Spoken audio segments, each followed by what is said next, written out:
কোনো একটি ব্যক্তিকে টেন্ডার দিয়েছে, কোম্পানির নাম এই মুহূর্তে আমার কাছে নাম নেই সেইভাবে, কিন্তু আমি আপনাদেরকে এই কাগজটি শেয়ার করে দেবো।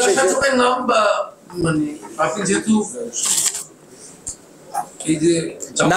নাম আপনারা খুঁজে নিন না, নামের কি আছে এখানে? নাম তো পরিবর্তিত হতে থাকে, আপনারা সবাই নাম জানেন তার, মানে এখন যিনি জেলা শাসক তার বিরুদ্ধেই অভিযোগ।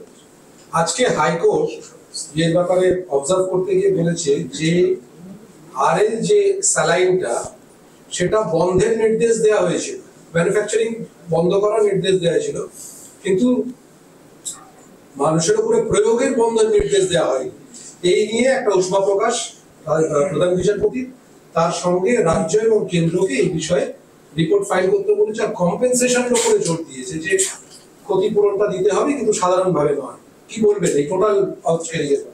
দেখুন, প্রথম কথা হচ্ছে যখন প্রোডাকশন বন্ধ করা হয়েছে অথচ হসপিটালে ব্যবহার করা বন্ধ হয়নি, এতে সাধারণ মানুষের কোনো লাভ হয়নি সবসময়। তার মানে এই সময়, এই টাইম পিরিয়ডটা ধরে যতদিন পর্যন্ত সেই স্যালাইন ইউজ হয়েছে ততদিন পর্যন্ত হাই রিস্কে প্রত্যেকটি রোগী ছিল। অ্যাক্সিডেন্টালি কেউ বেঁচে গেছে, কেউ মারা গেছে।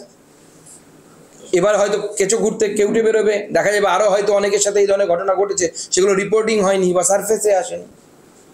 কিন্তু প্রোডাকশন আপনি বন্ধ করতে বললেন অথচ হসপিটালে ব্যবহার বন্ধ করলেন না, এর মানেটা কি? এর মানে হচ্ছে আপনি স্বীকার করে নিচ্ছেন একদিকে যে it is not up to the mark, অর্থাৎ স্যালাইনটা ঠিক নেই, ব্যবহার করার উপযোগী নয়, অথচ ব্যবহার বন্ধ করছেন না। নিশ্চয়ই এর পেছনে মানিটারি কোনো প্রেশার ছিল, অর্থাৎ পশ্চিমবঙ্গ ফার্মাসিউটিক্যালসকে অর্ডার দেওয়ার সময় নিশ্চয়ই পয়সা করে নেওয়া হয়েছিল স্বাস্থ্য ভবন থেকে বা স্বাস্থ্যমন্ত্রীর তরফ থেকে। সেই জন্য তিনি বন্ধ করার সাহস দেখাতে পারেননি। কিছুক্ষণ আগে স্যালাইন কাণ্ডে অসুস্থ এক প্রসূতি যার সন্তান তিনি জন্ম দিয়েছেন, শিশুটি